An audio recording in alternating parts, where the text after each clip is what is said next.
వివిధ పార్టీల నుంచి ఇచ్చేసినటువంటి నాయకులకు, గ్రామ పెద్ద మనుషులకు, యువ నాయకులకు, నా తోటి మిత్రులకు, ఆత్మీయులకు అందరికీ నా యొక్క నమస్కారాలు తెలియజేస్తున్నాను. ఈరోజు ఎప్పుడూ లేని విధంగా మన ఊరికి స్వతంత్రం వచ్చినట్టు అందరూ సంతోషంగా ఈ కార్యక్రమాన్ని చేసుకుంటున్నాం. కాబట్టి ఈ సందర్భంగా చాలా సంతోషకరమైన విషయం. మనం నమ్మి భారీ మెజార్టీతో గద్వాల మొత్తం మన వైపు చూసే విధంగా మనకు మంచి విజయాన్ని చేకూర్చిన గ్రామంలోని ప్రతి ఓటర్కి ఈ సందర్భంగా శిరస్సు నుంచి పాదాభివందనం చేస్తున్నాం. అయితే ఇదే గ్రామంలో పుట్టినాం, ఇక్కడనే తిరిగినాం, అన్ని ఇక్కడ ఉన్న సమస్యలు పరిస్థితులు ఏంటని ప్రతి ఒక్కరికి తెలిసిందే. మీ అందరి సహకారం ఉంటే మనం ఈ గ్రామానికి ఏ విధంగా ఎలా చేయాలి మొత్తం మేమంతా తీసుకుంటాం. కానీ మీ అందరి సహకారం కావాలి.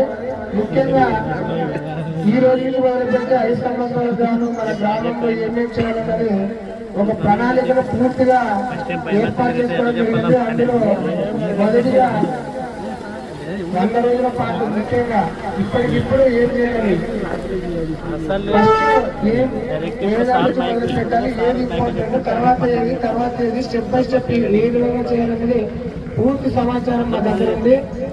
మాకు దయచేసి గ్రామంలో ఉన్న అన్ని పార్టీల నాయకులు కావచ్చు, పెద్ద మనుషులు కావచ్చు, యువత కావచ్చు, ప్రతి ఒక్కరూ సహకరిస్తే మన గ్రామాన్ని అద్భుతంగా ఒక మోడల్ విలేజ్ గా అభివృద్ధి చేసే అవకాశం ఉంటుంది. కాబట్టి దయచేసి మరీ తెలియజేస్తున్నా, మీరందరూ సహకారం ఉంటే ఈ గ్రామాన్ని అభివృద్ధి చేయడానికి మేము సిద్ధం.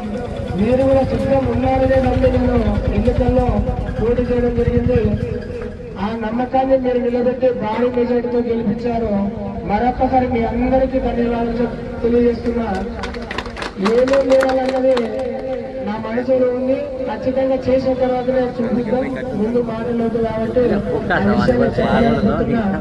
ఈ అవకాశం ఇచ్చిన ప్రతి ఒక్కరికి మనస్ఫూర్తిగా కృతజ్ఞతలు తెలియజేస్తూ, ఈ అవకాశం ఇచ్చిన ప్రతి ఒక్కరికి ధన్యవాదాలు తెలియజేస్తున్నా. ఇక్కడ ఉన్న అందరి పేర్లు తెలుసు, కానీ సమయభావం వల్ల నేను అందరి పేర్లు తెలియజేయలేకపోతున్నా. దయచేసి నేను ఈ విషయంలో ఏదైనా తప్పులు ఉంటే క్షమించండి. ఇంతటితో నా చిన్న ఉపన్యాసం ముగిస్తూ సెలవు తీసుకుంటున్నా. Thank you so much.